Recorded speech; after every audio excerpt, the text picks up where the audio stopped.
వాళ్ళు ఉన్నతంగా ఎదిగి రేపు ఆనందంగా బతుకుతారనేటువంటి ఉద్దేశం కొద్ది వాళ్ళని విద్యకు దూరం చేయాలనేటువంటి కేవలం ఒకే ఒక కారణంతో ఎస్సీ ఎస్టీ విద్యార్థులని విద్యకు దూరం చేస్తే వాళ్ళు చదువుకొని ఉన్నతంగా రాణించారు. డాక్టర్లు కావాలి, ఇంజనీర్లు కావద్దనే ఉద్దేశం కొద్ది ఈ రోజు ఎస్సీ ఎస్టీ పిల్లలు చదువుకునేటువంటి పాఠశాలలో ఈ రోజు ఫీజు బకాయిలు చెల్లించకుండా వాళ్ళని విద్యకు దూరం చేస్తున్నారు.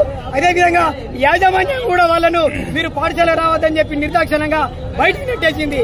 ఎందుకు? వాళ్ళు కూడా కార్పొరేట్ ధోరణితో కూడా విద్యార్థులు చదువుకు దూరం చేయాలనేటువంటి ఉద్దేశం కొద్ది వాళ్ళని విద్యార్థులను దూరం చేయడం జరిగింది. ఈ రోజు మా ఎస్సీ ఎస్టీ పిల్లలు రోడ్లో పడితే ఈ రోజు మా జీవితాలు, మా కుటుంబాలు ఆగమయ్యే పరిస్థితుల్లో ఉన్నాయి. కాబట్టి ఈ ఎస్సీ ఎస్టీ విద్యార్థులకు న్యాయం జరగాలనే ఆలోచనతోని ఈ బీసీ ఎస్సీ ఎస్టీ శాఖ హన్మకొండ తరఫున విద్యార్థులతోని ఈ రోజు హన్మకొండ కలెక్టరేట్ ముట్టడి కార్యక్రమం చేయడం జరిగింది. ఈ ఎస్సీ ఎస్టీ విద్యార్థుల ఫీజులు చెల్లించేంత వరకు కూడా ఈ పోరాటాన్ని ఆపము అని చెప్పి బీసీ ఎస్సీ శాఖ హన్మకొండ జిల్లా కోఆర్డినేటర్ గా మేకల సుమన్ గా నేను హెచ్చరిస్తున్నా.